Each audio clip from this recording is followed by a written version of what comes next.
Kata Nabi, kalau sudah terbit fajar, tidak ada lagi salat kecuali 2 rakaat. Gitu kan? Sekarang ibu masuk masjid habis azan subuh. Ada tahiyatul masjidnya mana? Fajarnya mana? Wudunya mana? Include di 2 rakaat itu semua. Itu kenapa sunatnya mutlak saja. Sengaja aku salat 2 rakaat karena Allah, masuklah semua. Ibu rinci, dia sesuai niat. Ginilah, ibu puasa Senin pas hari putih tanggal 13 Yaumul Bid. Ibu berniat sengaja aku puasa karena Allah, masuk Senin, masuk Yaumul Bid. Kebetulan hari Arafah, hari Senin, sengaja aku puasa karena Allah, dapat Arafah, dapat Senin. Tapi kalau ibu berniat sengaja aku puasa Senin, ya Senin dapatnya Yaumul Bid tak lah. Kan bisa jadi ibu kan hari Senin tanggal 3 balik, besok ibu puasa tanggal 4 balik sampai tanggal 5 balik. Berarti yang hari bidnya mah, yang ibu niat hari Senin kok, yang Senin atau hari bid kok? Ibu biasa puasa hari bid kan 3 balik 4 balik 5 balik. Nah, sekarang tanggal 3 balik kok hari Senin, ibu niat apa? Maka tidak perlu dikasih nama. Sengaja aku berpuasa karena Allah, dapat 2 di situ. Senin yojo, bid yojo. Ikut tambah 2 hari lain 3 balik. Tak gitu. Dalam ibadah sunat ni Bapak Ibu boleh ya beberapa ibadah di satu pelaksanaan. Sunat bisa. Yang wajib tak boleh. Yang wajib tak boleh satu ibadah beberapa pelaksanaan, beberapa niat tak boleh. Jangan ibu sengaja aku salat subuh 2 rakaat plus tahiyatul masjid plus di situ fajar, tak boleh. Tapi kalau salat sunat boleh. Beberapa tak perlu dikasih nama. Penamaan salat sunat tu tak ada. Ibadah sunat tu mutlak. Mutlak. Selama tidak di 3 waktu yang dilarang tadi.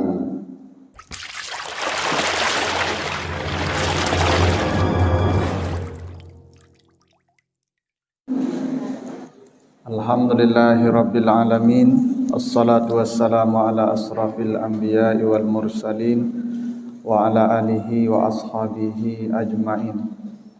Bapak, ibu-ibu kaum muslimin jamaah subuh yang dimuliakan Allah, kembali kita bersyukur kepada Allah atas segala karunia-Nya. Salawat dan salam untuk Nabi kita Muhammad sallallahu alaihi wasallam. Bapak Ibu yang saya muliakan, kembali kita lanjutkan bahasan kita dalam bab al-mawaqit, hadis-hadis yang menjelaskan tentang waktu-waktu salat. Kita terakhir sampai hadis dari Uqbah bin Amir, di mana Rasulullah melarang salat di 3 waktu, termasuk juga menanam mayat. Jadi menguburkan jenazah juga tidak boleh di 3 waktu itu.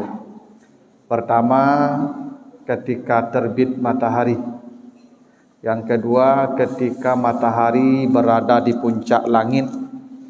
Dan yang ketiga, ketika matahari terbenam. Nah, ini 3 waktu yang dilarang kita salat, termasuk menguburkan jenazah, kecuali di hari Jumat, kata Nabi. Khusus yang kedua, ketika matahari di puncak langit, itu hari Jumat boleh salat sunat. Karena kalau ada bapak-bapak datang hari Jumat itu, misalnya datang ke masjid jam 11:30, lalu beliau salat sunat sampai nanti azan zuhur, ya Jumat datang, maka pasti beliau salat ketika matahari di puncak langit. Maka untuk hari Jumat dikecualikan. Tapi yang kedua saja yang dilarang ketika matahari di puncak langit. Nah, tapi yang ketika matahari terbit dan ketika matahari tenggelam tetap berlaku larangannya, walaupun di hari Jumat. Nah, sekarang kita lanjut hadis dari Jubair bin Mut'im, hadis riwayat Bukhari dan Muslim. Qala Rasulullah sallallahu alaihi wasallam, ya bani Abdi Manaf, la tamna'u ahadan tafa bihazal bait wa shalla ayyata sa'atin sya'a min lailin aw naharin. Nabi berkata, wahai Bani Abdi Manaf, ya, Bani Abdi Manaf itu ini keluarga Nabi, suku atau kabilah yang mendapat tugas melayani orang-orang yang beribadah di Baitullah. Jadi ada pemegang kuncinya, ada pemberi minumnya, ada tukang bersih apanya, lantainya, segala macam. Itu sejak dulu itu tugas Bani Abdi Manaf. Jadi mereka sebagai khadim al-haram, mereka sebagai pelayan Masjid Haram. Itu dari kabilah Bani Abdi Manaf. Kata Nabi, wahai Bani Abdi Manaf, jangan kalian menghalangi seseorang pun tawaf di rumah Allah ini dan salat di sini kapanpun waktu dia kehendaki, siang dan malam. Tadi kata Nabi kan dilarang salat dari mulai subuh selesai sampai terbit matahari, dari mulai asar selesai sampai terbenam matahari, dan ketika matahari di puncak langit. Ini 3 waktu yang diharamkan kita melakukan salat sunat. Tapi keharaman ini atau larangan ini tidak berlaku di Masjidil Haram. Jadi kalau Bapak Ibu pergi ke Masjidil Haram, maka salatlah di Masjidil Haram itu kapanpun tanpa ada kecuali waktu. Tapi kalau di luar atau di selain Masjidil Haram, maka berlaku larangan yang tadi. Setelah salat asar tidak boleh lagi salat sunat sampai terbenam matahari. Setelah salat subuh ini tidak boleh lagi salat sunat sampai terbit matahari, kecuali di Masjid Haram. Jadi kalau Bapak Ibu ke Masjid Haram, ke Makkah, maka salat sunatlah sesuka hati kapanpun berapapun, ya. Tapi ini hanya berlaku untuk Masjid Haram, tidak untuk yang lain. Ini pengecualiannya. Jadi keharaman salat sunat tidak berlaku untuk Masjid Haram, tapi Masjid Nabawi berlaku. Masjid Nabawi berlaku. Jadi kalau di Masjid Nabawi tidak boleh salat setelah asar sampai terbenam matahari, setelah subuh sampai terbit matahari, dan ketika matahari di puncak langit. Ini hanya di hazal bait, di rumah Allah yang ini. Maksudnya di Baitullah. Lalu hadis berikutnya, hadis dari Ibnu Abbas. Nabi bersabda, al-fajru fajran, fajrun yuharrimut ta'am wa tahillu fihi shalah, wa fajrun tahrumu fihi shalah wa yahillu fihi ta'am. Kata Nabi, fajar itu ada 2 fajar. Jadi fajar itu ada 2 namanya. Satu, fajar mengharamkan makan dan menghalalkan salat. Dan yang kedua, fajar mengharamkan salat dan menghalalkan makan. Apa maksudnya coba? Jadi kata Nabi, fajar itu ada 2. Jadi kan kita salat subuh itu kan patokannya terbit fajar. Walaupun kita hari ini tidak pernah lagi melihat fajar dan bahkan tidak tahu lagi fajar itu apa. Kalau anak-anak ini, kalau anak-anak muda ini suruh nengok fajar, Pak, mungkin matahari tunggunya nanti itu, Pak. Ya, karena mereka tidak pernah diajar lagi melihat apa itu fajar. Ya, kalau zaman dulu orang kan tidak ada jam, tidak ada alarm, maka salat subuh itu dengan melihat fajar. Kata Nabi, fajar itu ada 2. Satu, fajar mengharamkan makan dan menghalalkan salat. Jadi kalau fajar ini sudah terbit, maka haram makan, halal salat. Ini yang disebut fajar sadik namanya. Fajar yang benar-benar fajar subuh. Jadi kalau fajar sadik ini muncul, maka tidak boleh lagi makan. Hentikan makan. Ini kalau Ramadan maksudnya nih, Pak. Kan kapan mulai puasa? Menahan setelah terbit fajar, gitu ya. Jadi kalau sudah terbit fajar, maka jangan makan lagi, sudah harus imsak. Berarti sudah haram makan namanya itu. Jadi kalau fajar ini yang jujur, jadi yang fajarnya benar-benar fajar gitu. maka mulai imsak. Dan halal salat, artinya salat subuh dah mulai. Kalau fajar yang benar-benar fajar. Tapi ada fajar yang haram salat, maksudnya salat subuh belum. Ya, kita belum boleh salat subuh. Masih haram salat subuh, maksudnya salat malam masih boleh, tapi yang salat subuh belum, terlarang. Tapi makan masih boleh. Maksudnya apa? Kalaupun ini fajar sudah muncul, teruslah makan sampai muncul fajar yang sebenar-benarnya fajar itu, yang disebut dengan fajar shadiq. Jadi fajar itu ada dua, ada fajar kazib, ada fajar shadiq. Apa bedanya? Kalau fajar yang mengharamkan makan, maksudnya fajar yang benar-benar fajar itu yang waktu salat subuh itu, innahu yazhabu mustatilan fil ufuq. Fajar itu terbit memanjang melintang di tepi langit, dan dia bentuknya seperti ekor serigala. Ya, innahu ka zanabis syirhan.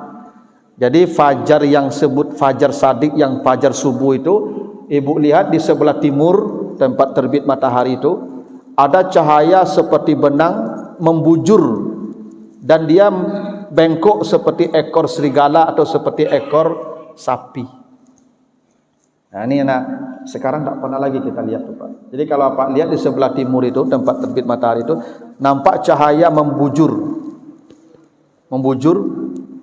seperti ekor serigala, kata Nabi. Nampak cahaya putih seperti benang di situ tuh, itu yang fajar yang sesungguhnya. Itu yang tak boleh lagi makan dan kita boleh salat subuh. Tapi kalau fajar yang tadi, yang kazib tadi, itu dia terbitnya di timur juga, tetapi dia vertikal ke langit. Jadi Bapak kalau lihat ada cahaya putih seperti benang, tapi dia vertikal, lurus ke atas. Maka itu fajarnya fajar kazib namanya. Ya mungkin nanti ya hanya tinggal pembahasan Bapak Ibu, karena tidak akan ada lagi orang menengok fajar sampai kiamat sepertinya. Tapi wallahu alam bisa jadi pada waktunya, kata Nabi, di hari menjelang kiamat kita kembali seperti zaman batu. Manusia akan berperang menggunakan anak panah. Kenapa? Karena teknologi sudah off. Ada masanya energi ini habis, Pak. Yang namanya energi itu terbatas. Mungkin semuanya sudah mati, listrik sudah padam, ya toh, internet sudah habis, semua tidak ada lagi tanda-tanda. Semua kita akan kembali ke zaman batu. Ilmu ni penting nih Pak. Sebab tidak ada lagi alarm. Ini kan karena ada energi hidup nih. Jam segala macam, HP kan karena ada energi. Nanti akan ada masanya semua energi itu habis dan kita kembali ke zaman batu, maka ilmu ini menjadi penting. Ya. Bagaimana kita memulai salat subuh? Lihat di sebelah timur, lihat cahaya. Kalau ada cahaya itu seperti benang membujur dia dan dia itu tidak lurus seperti ekor serigala, dia seperti ekor wawau. Ya, maka itu namanya fajar shadiq. Maka salat subuhlah dan mulailah imsak. Tapi mungkin untuk zaman sekarang, mungkin sekitar 100 tahun ke depan, ini masih dalam pembahasan karena energi mungkin masih ada, Pak. Karena katanya Pak Ibu, energi matahari ini akan habis 5,5 miliar tahun lagi. Jadi menurut hitungan ahli fisika, Pak, energi ini akan habis semua sekitar 5,5 miliar tahun lagi. Jadi masih lama tuh, Pak. Ya mungkin tak ketemu sama kita tuh ya. Iya, katanya begitu, Pak. Jadi energi matahari ini itu usianya 12 miliar tahun. Yang sudah terpakai itu 6,5 miliar. Jadi masih tersisa energi di alam ini 5,5 miliar tahun lagi. Setelah itu baru kita kembali ke zaman itu. Tapi masih lama lah. Insyaallah tak ketemu lah. Apalagi kalau bapak-bapak lah pensiun, mungkin enggak 10 tahun ke lebih baik ke dah. Jangan ke 5 miliar tahun, 10 tahun ke talika cukui indah. Iya. Tapi ini menjadi penting ya. Lalu kata Nabi, la salata ba'dal fajri illa sajdatain. Tidak ada salat sunat setelah terbit fajar itu kecuali hanya 2 rakaat saja. Masya-Allah, Pak Ibu ya. Ini hadis sahih nih, Pak. Ya. Diriwayatkan oleh Bukhari, Muslim, Abu Dawud, At-Tirmizi kecuali An-Nasa'i. Kata Nabi, tidaklah ada salat setelah terbit fajar kecuali 2 rakaat. Gitu, Pak. Ya. Ustaz Ambo biasanya sampai Ustaz, sebenarnya ini bukan larangan. Cuman afdalnya setelah terbit fajar, setelah azan subuh 2 rakaat saja salat sunat. Kenapa begitu? Karena sebisa mungkin salat subuh itu tetap di waktu fajar. Karena fajar itu tidak lama. Fajar itu paling 10 menit. Dia hilang. Waktu subuh masih ada, sampai sekarang subuh masih ada sebelum terbit matahari. Cuman salat subuh yang paling afdal itu kalau bisa tetap fajar masih ada. Itu kenapa salat subuh disebut salat fajar juga. Ya, dalam Al-Quran salat subuh disebut Quran al-Fajri. Inna Quran al-Fajri kana mashhuda. Itu makanya saya sering itu sampaikan ke jamaah, ke pengurus, kalau bisa jarak azan subuh dengan iqamat itu jangan terlalu panjang. Hanya seukuran 2 rakaat salat sunat. Jadi idealnya Bapak Ibu, jarak antara azan subuh dan iqamat subuh itu paling panjang hanya 10 menit. Ya, orang banyak terlambat Ustaz, orang terlambat kali tunggu. Ini terlambat tunggu orang. Biasanya dulu Pak Ibu, para sahabat itu kalau subuh ini Pak, sebelum azan subuh mereka sudah datang ke masjid. Itu kenapa di masa Nabi azan subuh 2 kali. Azan pertama disuruh dulu Bilal. Ini azan untuk membangunkan semua orang dulu. Setelah waktu subuh datang, orang sudah berkumpul semua, baru Nabi suruh salat Abdullah Ummu Maktum yang buta. Karena kalau Ummu Maktum yang azan pasti subuh. Kenapa? Dia buta, tidak bisa lihat fajar. Jadi orang tahu dulu kalau Bilal yang azan subuh, ini belum salat subuh ini.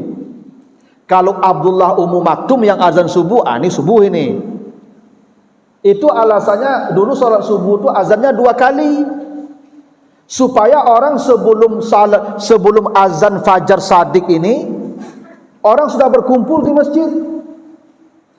Begitu azan selesai, salat semua 2 rakaat, langsung iqamat. Begitu harusnya. Awak ndak sabalun-balun sudah azan tibu di masjid leh. Itu terlambat itu sembahyang. Nah, kalau bisa itu Pak, azan subuh dan iqamat subuh itu jangan panjang intervalnya. Itu kata Nabi tadi, tidak ada salat sunat setelah fajar kecuali sajdaten, kecuali hanya 2 kali sujud, maksudnya 2 rakaat. Ya, dan itu tidak satu hadisnya. Hadis dari Aisyah juga menjelaskan begitu. Kata Aisyah, iza tala'al fajru, apabila fajar sudah terbit, karena Rasulullah sallallahu alaihi wasallam la yusalli illa rak'atan khafifatan. Nabi tidak salat sunat kecuali 2 rakaat yang ringan saja.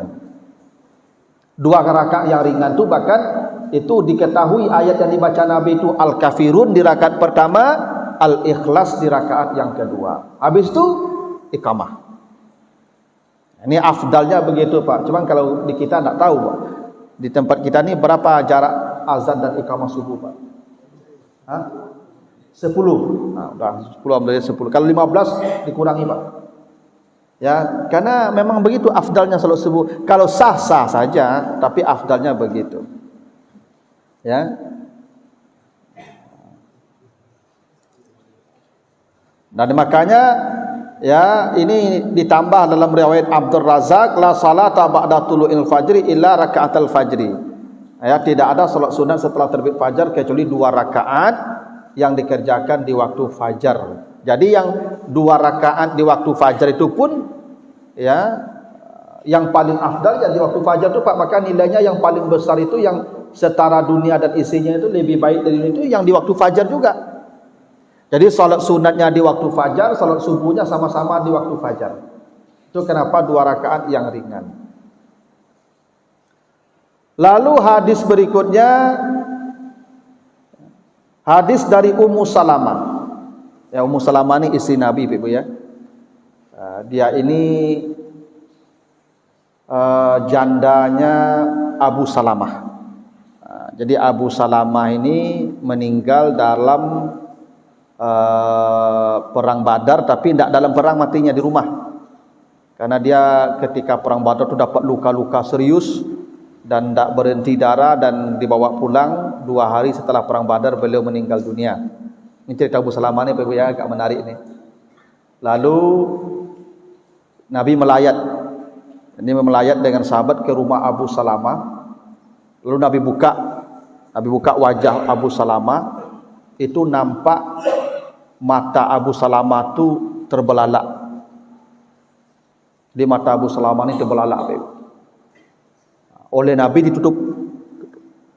Nah, sahabat bisik-bisik. Sahabatku sama jawab apa itu? Oke, cek sahabat, ikutlah Yaman Abu Salamah. Itu bahasa awaknya tu. Dia kata belalak matunya. Maka melihat sahabat bisik-bisik itu, Nabi berkata, bila engkau datang melayat jenazah, jangan membicarakan sesuatu kecuali kebaikan-kebaikannya. Itu kata Nabi begitu ke sahabat. Sebutlah kebaikan dia, fa innal malaika tu'minu matakulun, karena para malaikat mengaminkan apa yang kau katakan tentang dia. Itu adabnya kita melayat jenazah itu. Jadi kalau ada orang mati, pertama adabnya buka wajahnya. Kadang-kadang ada apa-apa aku mencari orang mati, Pak mota saya di tenda di luar. Buka wajahnya tuh. Pak kok betul supaya lunak hati, Pak.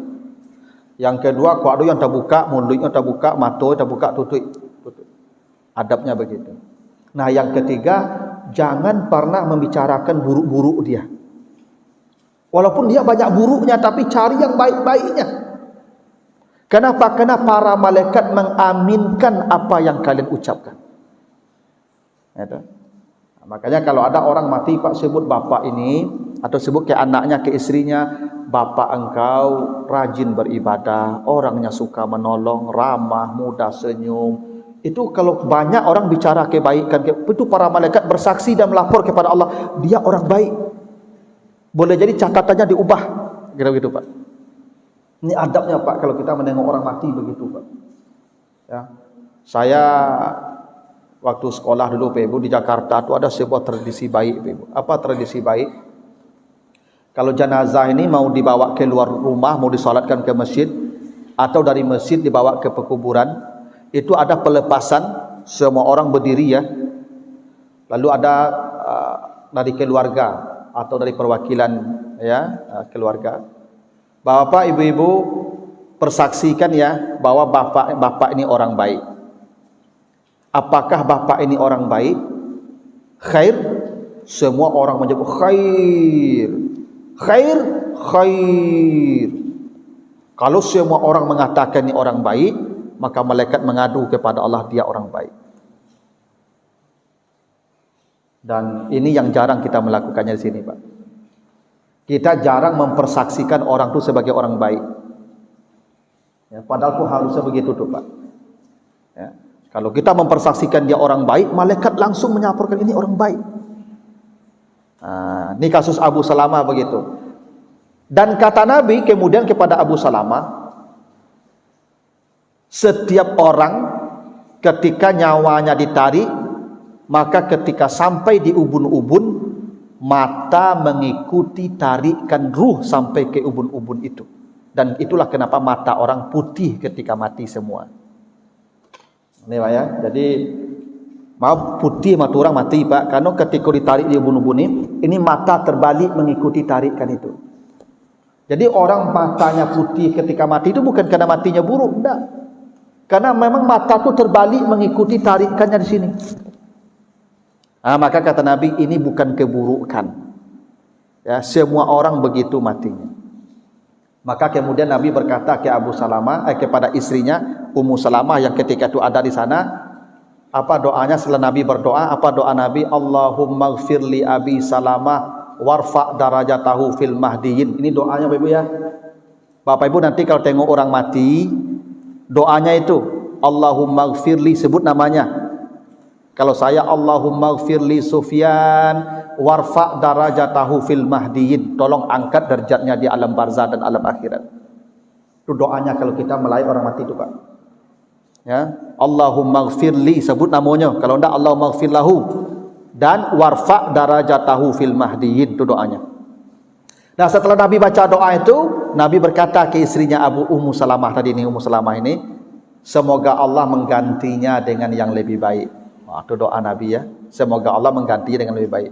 Setelah masa iddah Ummu Salamah habis, Abu Bakar melamar, dia tolak.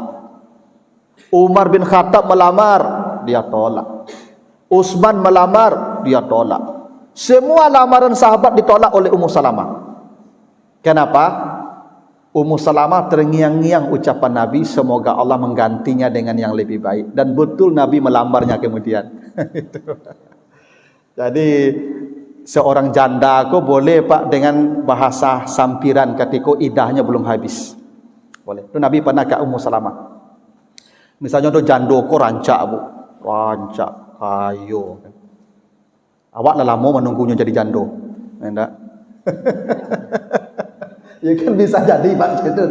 Awak dah lama menunggunya jadi jando kan. Pasti jadi jando mati suaminya kan. Mana tahu ada begitu kan, dunia Selawe kan banyak kejadian. Enggak? Memang jando kok ditunggu orang jandonya Pak Ibu kau ditunggu orang jandonya. Ya kan?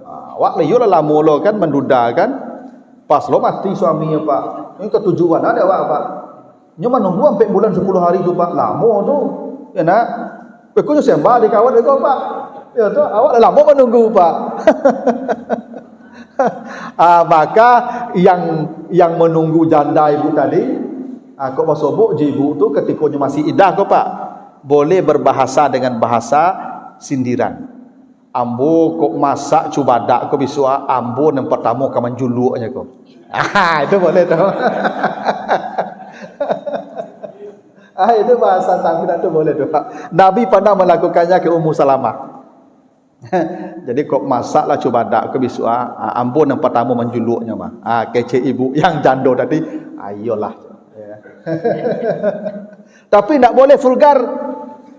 Tunggu ambo ya. Besok abi jadi idah ambo lamar langsung, tu tak boleh. Perempuan di masa idah tidak boleh dilamar. Tapi boleh dengan bahasa yang sifatnya seperti Nabi tadi. Semoga Allah menggantinya dengan yang lebih baik.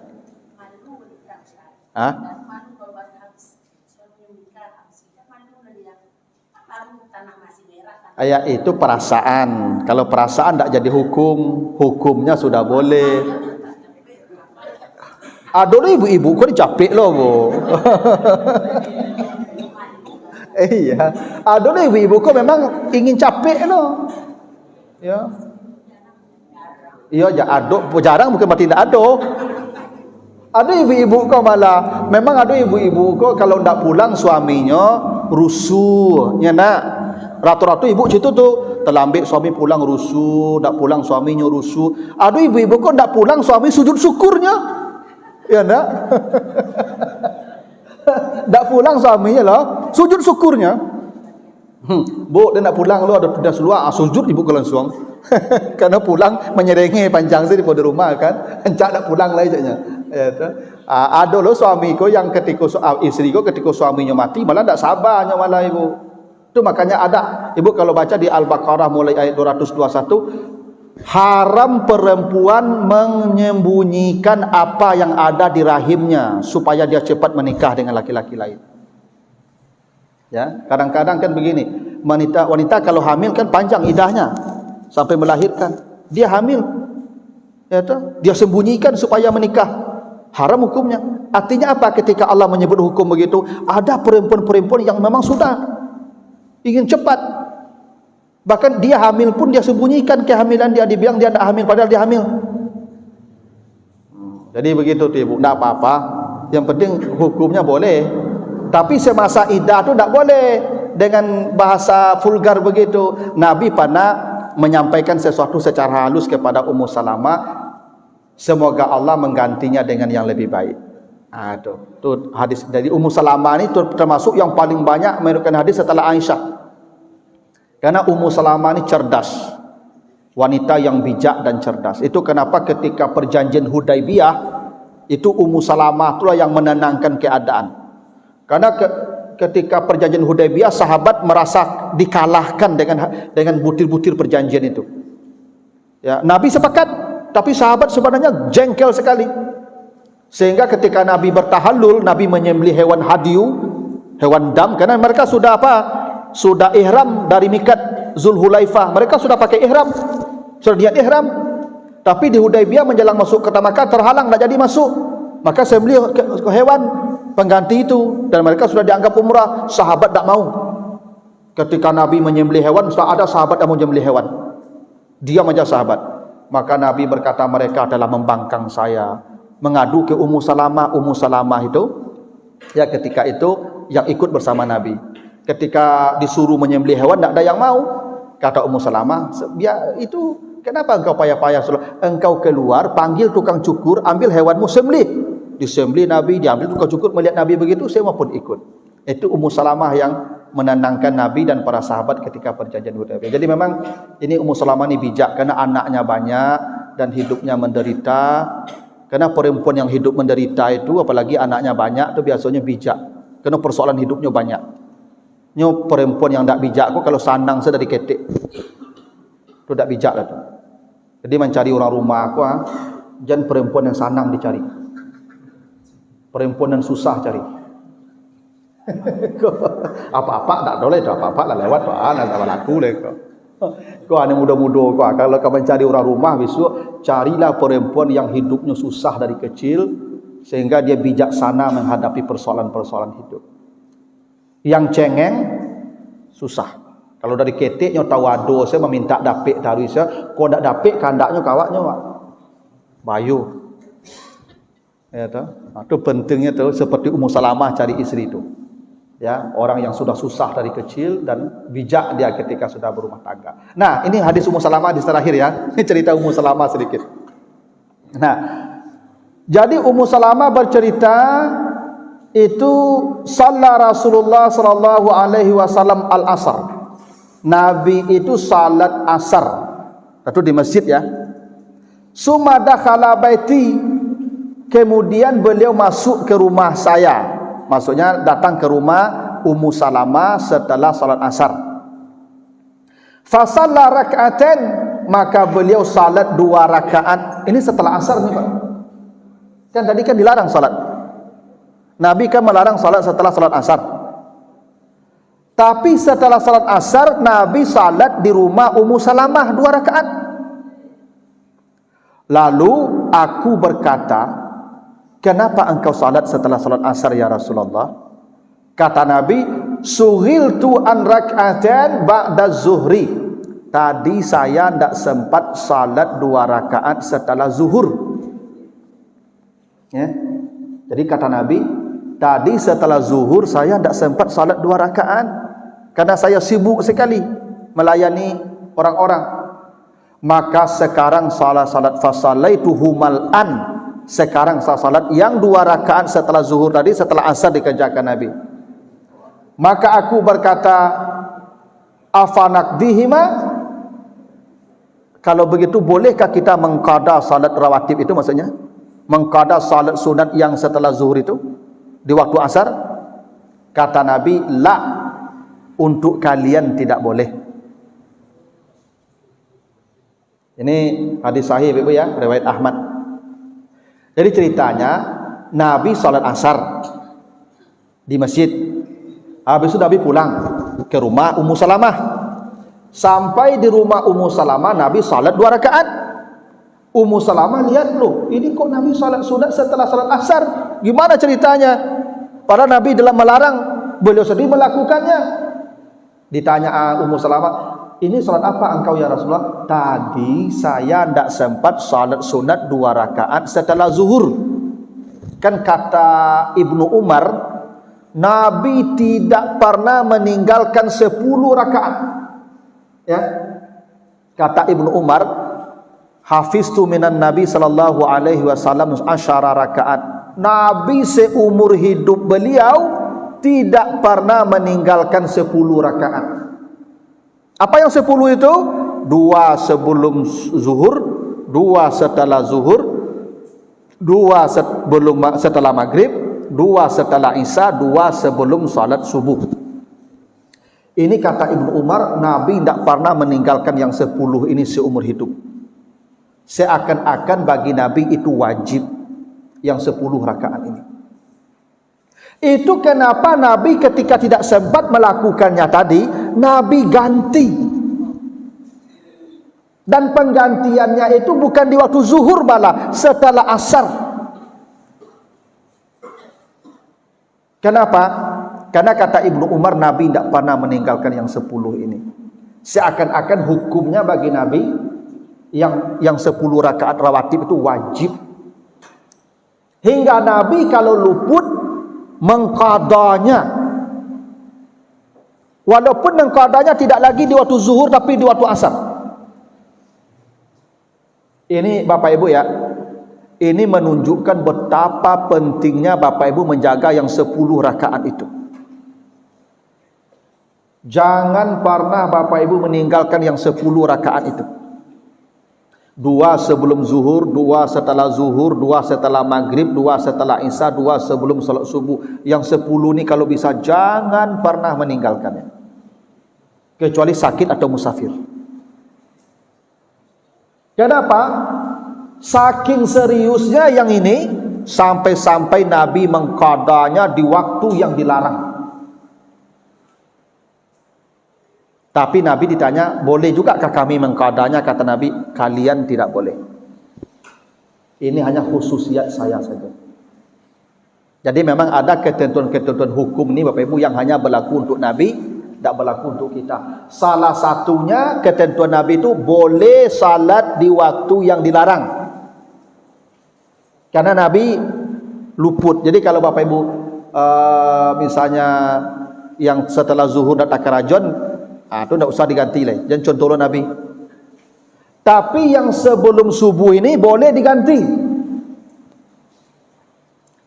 Seperti kasus Yahya bin Sa'id. Yahya bin Sa'id datang ke masjid terlambat, dia datang orang sudah salat subuh. Setelah salat subuh salam Nabi, dia salat 2 rakaat. Ketika salat tengok Nabi, ini Yahya salat apa? Dibiarkan saja. Setelah salat ditanya, ma hazihis salat, engkau salat apa Yahya? Kata Yahya, saya tadi terlambat bangun. Waktu saya ke masjid engkau sudah salat subuh. Dan saya tidak sempat salat sunat fajar. Dan saya tidak pernah meninggalkan salat sunat fajar ini. Sekarang saya tinggal karena saya terlambat bangun. Saya temukan engkau sudah salat subuh. Sekarang saya ganti yang 2 rakaat itu. Maka Nabi diam saja berlalu, tidak mengkomentar. Tidak boleh, tidak dilarang, silakan. Pokoknya Nabi diam saja berlalu. Itu artinya boleh.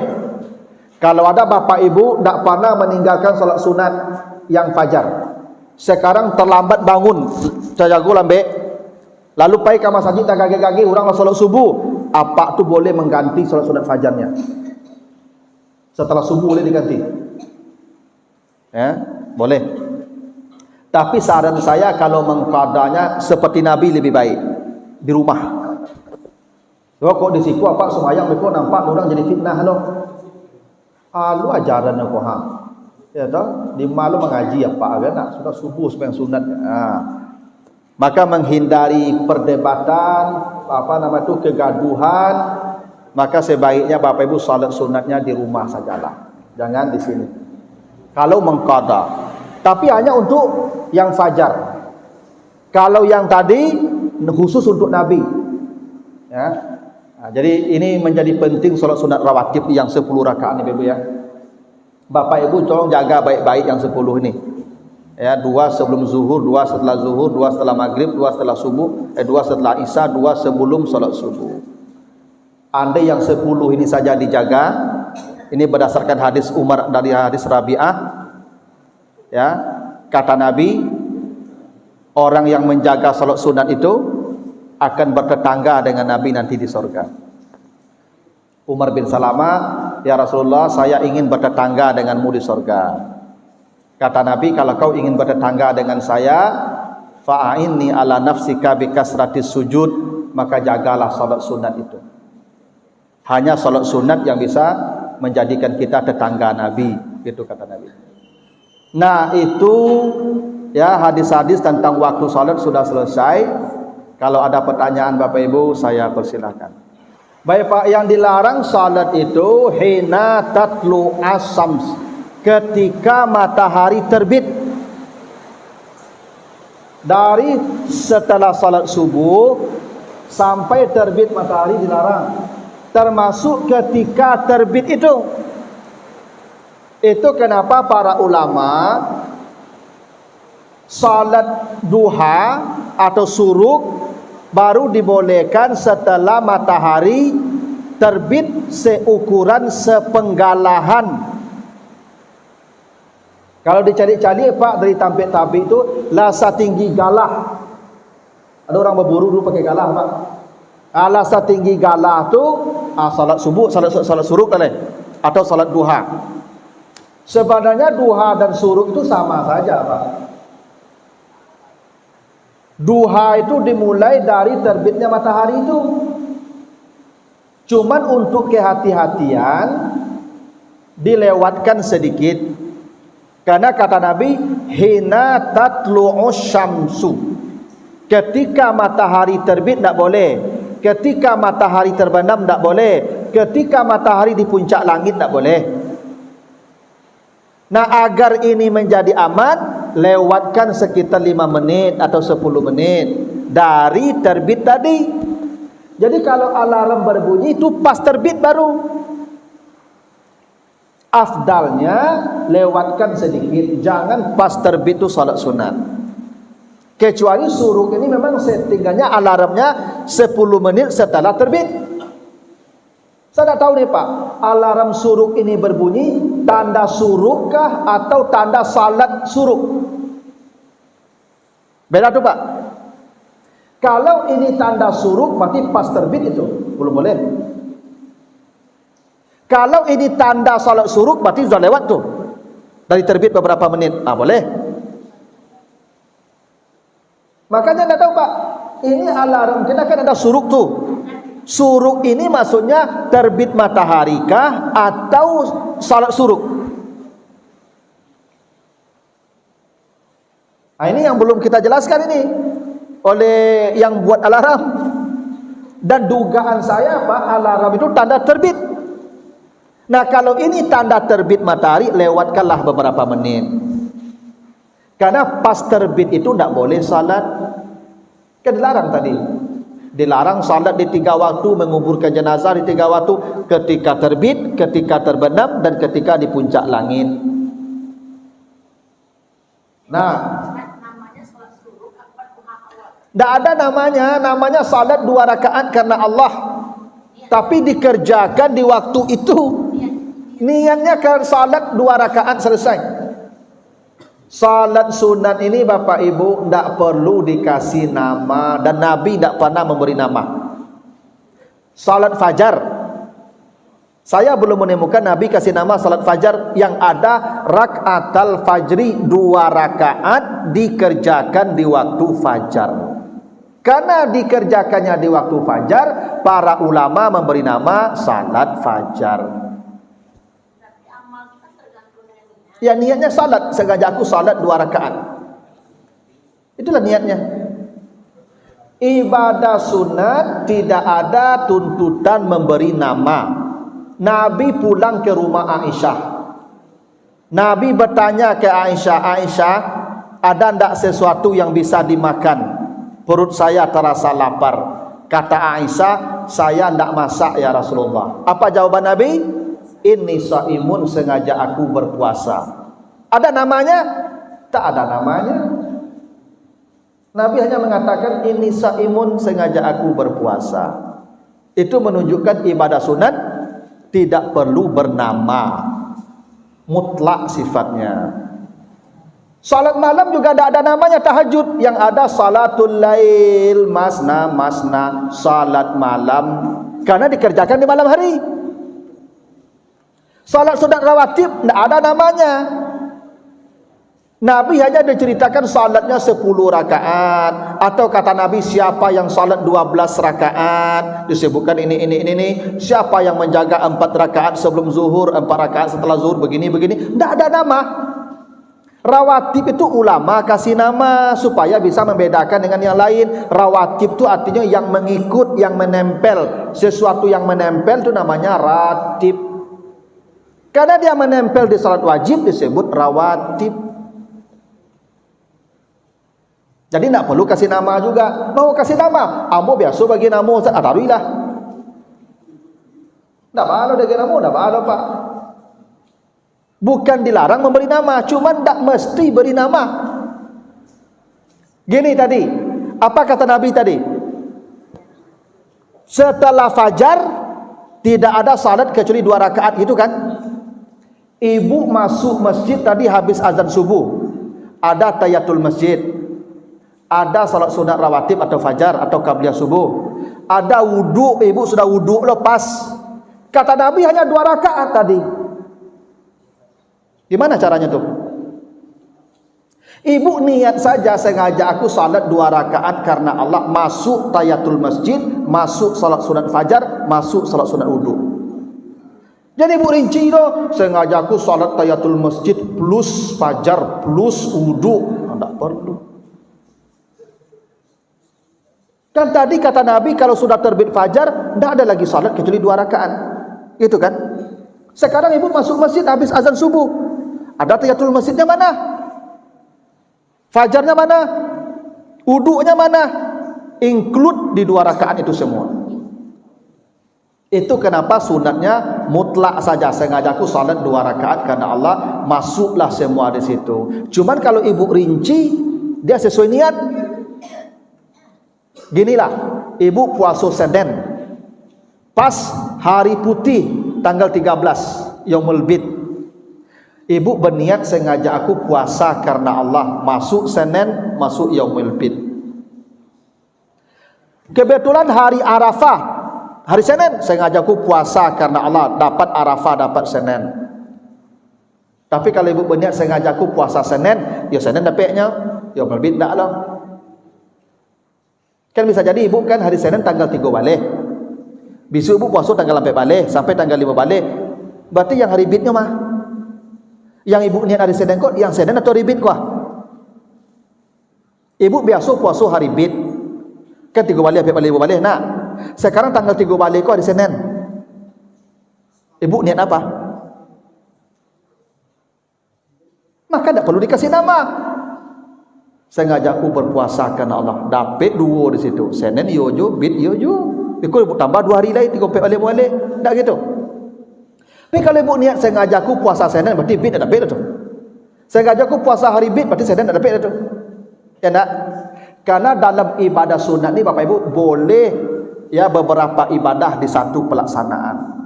Sunat bisa. Yang wajib enggak boleh. Yang wajib tidak boleh satu ibadah beberapa pelaksanaan, beberapa niat tidak boleh. Jangan ibu sengaja aku salat subuh 2 rakaat plus tahiyatul masjid plus di situ fajar, tidak boleh. Tapi kalau salat sunat boleh beberapa. Makanya tidak perlu dikasih nama. Penamaan salat sunat itu tidak ada. Ibadah sunat itu mutlak.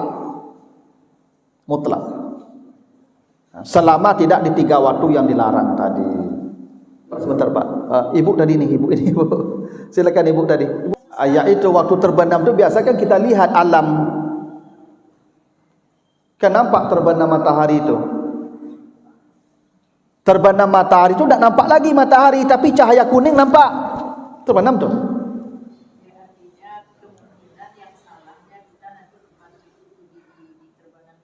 Ya rata-rata kita di maghrib itu tidak ada yang salat sunat lagi itu. Ya, jadi itu tidak penting untuk diketahui. Tapi yang terbenam matahari, lihat saja matahari. Bila tidak ada lagi cahaya putih, terbenam. Yang tinggal hanya cahaya kuning, itu tanda matahari terbenam. Itu makanya sunset ya. Sunset terbit ya. Apa namanya itu? Kalau kita di tepi laut nengok matahari terbenam, sunset ya. Sunset biasanya kan tuh warnanya beda tuh. Makanya dilihat matahari terbenam itu indah karena cahayanya udah kuning. Jadi tanda matahari terbenam itu kuning cahayanya. Itu tandanya terbenam. Kalau masih ada cahaya putih tampak, itu belum terbenam. Begitu cahayanya pas kuning, tidak boleh salat sunat. Tapi sebenarnya dari habis asar itu sudah tidak boleh salat sunat. Kan mulai habis asar sampai terbenam matahari, termasuk saat terbenam itu. Makanya pas terbenam itu azan, tapi belum boleh salat. Itu makanya maghrib dan pas terbenam itu maghrib. Ya, lewatkan agak sedikit ya dengan azan tadilah. Walaupun kalau sudah terbenam matahari secara hukum salat maghrib boleh. Yang dilarang tadi kan salat sunat. Sebenarnya terbenam matahari itu sudah salat maghrib. Cuman yang lebih afdal tentu ya dilewatkan agak sedikit. Jangan pas terbenam itu betul. Karena pas terbenam, pas terbit, pas di puncak langit itu dilarang. Cuman kita agak sulit yang menentukan detail waktu itu karena kita tidak terbiasa dengan gejala-gejala alam itu. Kita biasanya ikut ya teknologi saja. Jadi makanya untuk yang suruk saya sarankan lewatkan beberapa menit dari alarm itu. Karena alarm itu dugaan saya tanda terbitnya, bukan tanda salat suruknya. Terbit. Jadi tidak selalu harus diukur dengan waktu itu, Ibu. Ya, dengan alam tetap kita lihat. Silakan Bapak terakhir, Pak. Ya, pilihan itu gampang, Pak. Kalau yang wajib dan yang sunat tinggalkan, yang wajib ambil.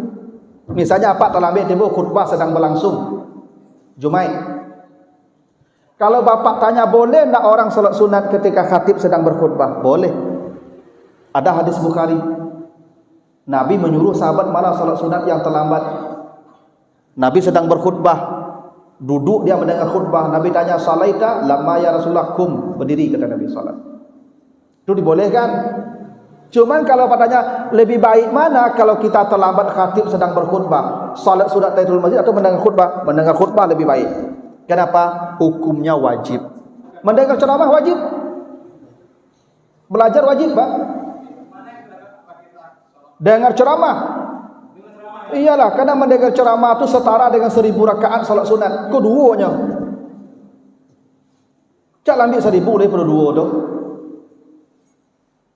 Mendengar ceramah menuntut ilmu kan wajib, Pak. Wajib hukumnya. Talabul ilmi faridatun ala kulli muslimin wa muslimatin. Menuntut ilmu itu wajib bagi setiap muslim. Wajib hukumnya. Kalau bertemu yang wajib yang sunat, yang wajib ambil, sunat abaikan. Itu kenapa ibu disuruh salat di rumah, tak di masjid. Kenapa ibu salat di rumah? Satu, dulu banyak orang jahat, orang Yahudi itu jahit-jahit ibu. Ya. Bahkan ibu-ibu kalau pergi ke pasar itu banyak ada yang ditelanjangi oleh orang Yahudi itu ibu. Siang hari malah. Itu makanya Yahudi Bani Kainuka diusir Nabi karena menelanjangi perempuan muslimah di pasar Bani Kainuka. Orang Yahudi itu jahit dulu ibu. Ibu pergi sembahyang subuh jam 3 bekonya selesai dinyo beko. Iya, Pak. Maka ibu disuruh di rumah. Kenapa? Menjaga kehormatan wajib berjamaah sunat. Maka perempuan lebih baik di rumah. Tapi kok di siko tidak ada orang Yahudi lai, kamari ibu lai. Kan ada orang Yahudi di Ikhwanul Muslimin, kan ada orang Yahudi sekitar Eropa. Tidak ada orang Yahudi kamari lai. Konteks disuruh di rumah tu dia orang Yahudi jahit-jahit dulu rumah. Ya tu. Yang kedua, perempuan yang punya anak balita kecil-kecil, menjaga anak itu hukumnya wajib berjamaah sunat. Ibu yang punya anak-anak kecil lebih baik di rumah kata Nabi. Bukan disuruh di rumah, lebih baik di rumah. Kenapa? Menjaga anak tu wajib, maka salatlah di rumah sambil menjaga anak. Yang tu wajib, berjamaah sunat. Atau ibu yang suaminya sakit, menjaga suami itu wajib tak ibu hukumnya? Wajib. Bekonya minta minum, beko bu minum. Ibu zikir-zikir di masjid kau. Mati apa tu langsung neraka ibu. Ibu kalau sakit apa wajib jaga apa tu dulu sampai sehat atau sampai pai. Lah painya baru mari ibu lai. Ya ndak? Anak-anak kalau kadang mari ibu lai. Atau mungkin ibu kau rancak bana. Sobana bakile bantu ibu. Asal masuk ke masjid panjang cili apa-apa gitu. Kalau ibu demo dia tu rumah, menggaduh orang di siku lah ibu kau. Kalau dia rancak bana tu Pak. Iyalah. Kami kan tak bisa mencari nan kinclong lah ibu. Ya. Bukan kami tak beriman, itu biasa nyentuh. Ya kalau barang rancak aku memang itulah. Ya toh. Tapi kalau ibu lah pensiun, ibu lah karipu, ya kan. Ya gigi lah tangga. Ibu masuk masjid orang lengah-lengah. Kamari lah ibu dia mengai ibu rumah tu. Ya toh. Jadi kalau batok basobok yang wajib dan yang sunat, yang wajib lah dulu kan. Tak yang sunat lah. Kecuali sunat sama sunat. Kalau sunat sama sunat, ya boleh dipilih. Misalnya gini, apa masuk masjid orang sedang azan, ka menjawi azan atau ka salat sunat? Ya nak, kalau ibu menjawi azan, ya tak, tak bisa tagak loh. Begitu, badan barik, tagak lama oyong-oyong mereka kan? Ibu duduk. Berarti ibu tak salat sunat. Kalau ibu salat sunat sampai selesai azan, akan tu sunat sama sunat pilihan dua. Ibu tak bisa tagak lama tu loh. Kan azan baru mulai loh. Ibu tagak menunggu. Muazin ku panjang loh ibu. Anak bujang loh azan itu al-hayya salat tu lah setengah minit loh ibu tu mau panjang anguknya. Ibu loyong-loyong tagak. Pilihannya ibu ke duduk langsung menjawi azan atau ke salat sunat tanpa menjawab azan. Mana yang lebih afdal? Mana yang lebih afdal Pak? Duduk langsung menjawi azan tanpa salat sunat atau salat sunat tanpa menjawab azan? Itu pilihan sifatnya itu. Tapi berdasarkan hadis Nabi, bila seseorang menjawab azan, setelah dia jawab azan dia berdoa wasilah, Allahumma rabb hazihi da'wati tammah. Kata Nabi, saya tidak melihat ada surga yang lebih hebat dari itu. Maka yang paling baik menjawab azan. Duduk saja ibu jawab azan, tak usah salat sunat tahiyatul masjid. Kan lebih kadang pahala lebih jalih tu pahalanya kata Nabi. Jadi menjawi azan kau menggadang pahala pun lebih kadang pada salat sunat. Lebih kadang. Tu makanya rugilah ibu-ibu dan mota saya sepanjang orang azan. Ada ibu-ibu kau mota sange Pak. Iyo cie-cie adonya apa-apa, cuman dan banyak mota kau ibu-ibu. Ibu-ibu kau Masya Allah. Dari rumah itulah mota saya berkawan doa jalan kaki. Timur di masjid orang azan nya mota je balik. Sudah sembahyang sunat mota lo menjalang ikamat. Sudah assalamualaikum mota lo balik. Orang baca ramahnya mota yo lihat. Kena. Beko pulang ke masjid mota lo di jalan. Tibu di muka pagar tagak lu setengah jam lain lo mota lu situ. Tak apa-apa nak mota lah ibu. Kena ngarati yang boleh. Ambo baca ramah aku acuk kesal kadang ke ibu-ibu kau. Tapi ambo nak mencalin wajah kesal ambo. Awak baca ramah Pak. Yo nane yo mota Pak. Cuma kok disapu kan serba susah Pak. Makanya ambo kalau mulai ibu-ibu mota tu mau melengah selain mah. Ambo kalau orang mota kau Pak hilang lo fokus ambo Pak. Aku mau maduk kena tak mota. Ikut dari saketiknya kok. Kok banyak kok bukan gabi-gabinya kok mau tahu-tahu tidak alam. Jadi apa kalau misalnya gini, ibu azan sampai ke masjid orang pas azan, kalau ndak taluk tagak lama berdiri, yang paling rancak tagak jawab azan berdoa baru salat. Itu yang paling afdal. Sekarang pilihannya ndak bisa begitu. Ibu ndak bisa tagak lama lah. Duduk langsung menjawab azan atau salat tanpa menjawab azan. Pilihlah jawab azan duduk. Karena kata Nabi balasannya lebih jelas. Kalau yang salat sunat tahiyatul masjid balasannya belum jelas. Kalau menjawab azan jelas balasannya jelas, kata Nabi, tidak saya lihat surga yang lebih tinggi dari itu. Nah, begitulah Bapak Ibu ya. Iya, masih ada nih Pak. Apa? Oh silakan Pak. Iya Pak, salat witir itu tidak ada namanya. Kata Nabi, jadikan penutup salat malammu witir, bukan salat witir. Witir itu ganjil. Jadikan penutup salat malammu ganjil, bukan salat witir. Ibu apa salat malam? Sengaja aku salat malam 2 rakaat, sengaja aku salat 1 rakaat witir namanya Pak.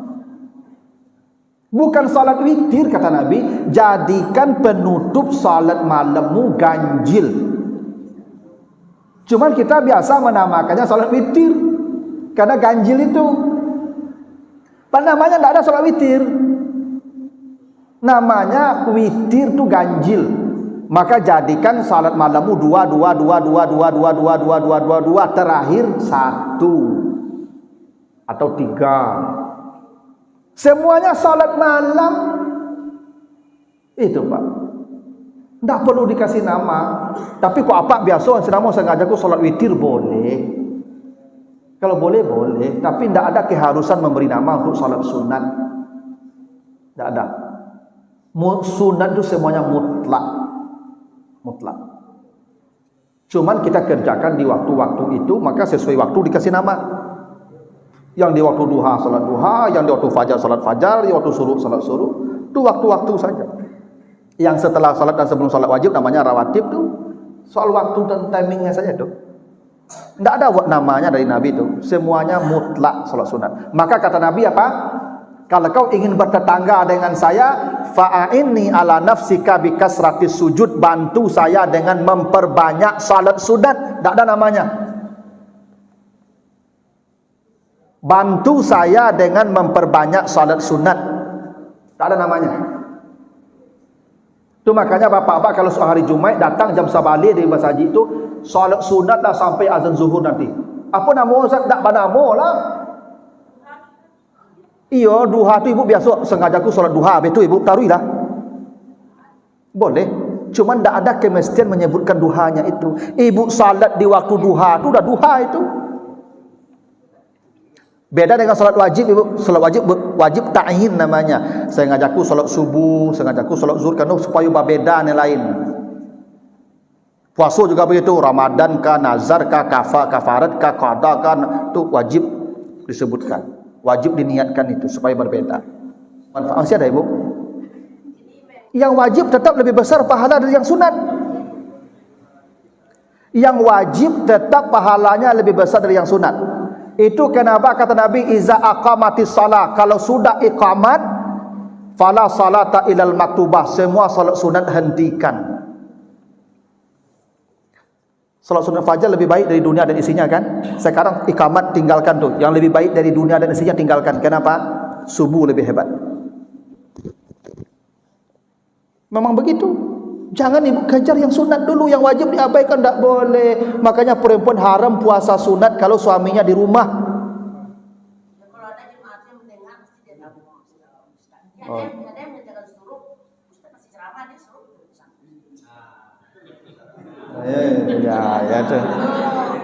Jadi kalau Yang wajib dan yang sunat jangan tinggalkan yang wajib. Yang sunat tinggalkan. Pahala yang wajib, yang sunat tetap dapat. Itu makanya contohnya tadi ibu, kalau suami ibu di rumah, ibu haram puasa kecak Nabi. Kecuali atas izin. Iyalah haram ibu puasa. Tak boleh ibu puasa-puasa loh.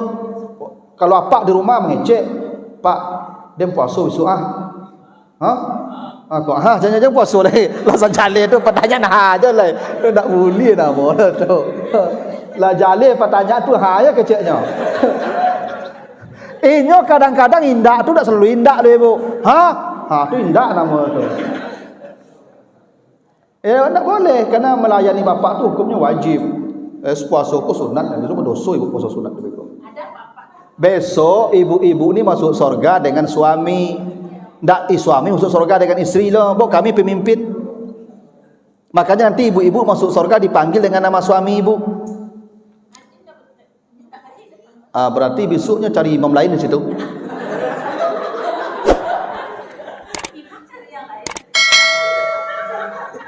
Kok jambu ke besok nak apa? Kalau imam kok banyak makmum boleh. Yang tak boleh makmum banyak imam.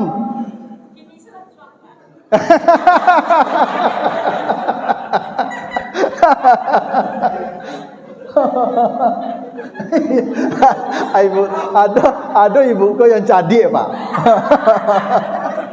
Ada ibu kau yang cadik pak. Jadi kecik ibu kau, Pak Ustaz. Ambo suami ambo 3 Pak Ustaz. Lah mati sado aja. Suami kau saleh je. Kau masuk surga suami ambo besok sado Pak Ustaz anya. Ambo ikut suami yang ma tu je. Kecik Pak Ustaz, suami yang terakhir ibu. Bu yang terakhir itu yang mati dengan ibu ya, yang akadnya dengan ibu terakhir. Kecik ibu tadi, tapi ambo suku yang nomor 2 Ustaz. Bah kok nomor 2 ibu suku? Nya mirip je Ustaz. Itu cadik ibu tu. Itu ibu tu hebat ibu tu. Nah begitulah Bapak Ibu ya. Mudah-mudahan ada manfaat. Yang lebih kurang mohon maaf. Subhanakallahumma wa bihamdika asyhadu an la ilaha illa anta astaghfiruka wa atubu ilaika. Wassalamualaikum warahmatullahi wabarakatuh.